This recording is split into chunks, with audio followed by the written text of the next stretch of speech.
तारिक फजल साहब, जो टॉक्स वाला प्रोसेस है, मैं ज़ाती तौर पर समझता हूँ कि सुप्रीम कोर्ट को इस लड़ाई में हिस्सेदार नहीं बनना चाहिए था। आप लोगों की बातचीत का रास्ता था, लेकिन चलो उनके कहने से बातचीत शुरू होगी। बातचीत करके कुछ नतीजे पे पहुँचाएंगे या इसी तरह ही आगे चलाएंगे?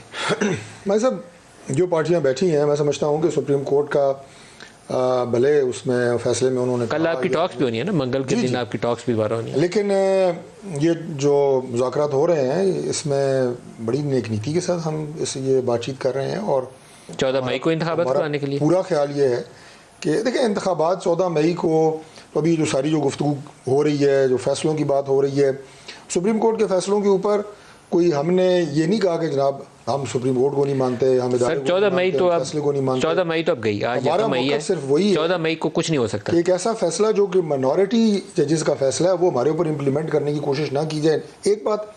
दूसरी बात ये है कि अगर इलेक्शन एक दिन होंगे तो ये सिर्फ एक दफ़ा नहीं, हमेशा के लिए आपके मुल्क के मसाइल हल होंगे।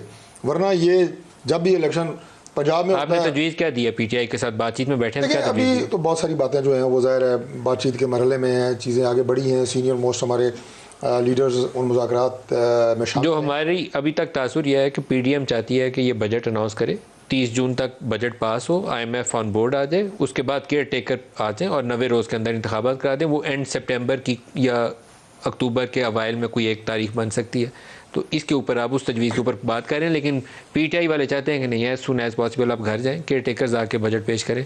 ये दोनों के दरमियान में एक इशू है जिसको आपको सॉर्ट आउट करना है। चीज़ें चल रही हैं। मैं तो ये कहूँगा कि अभी वक्त से पहले इन्हें रोशनी नहीं डालना चाहिए, रोशनी डालना जो है वो मुनासिब नहीं होगा।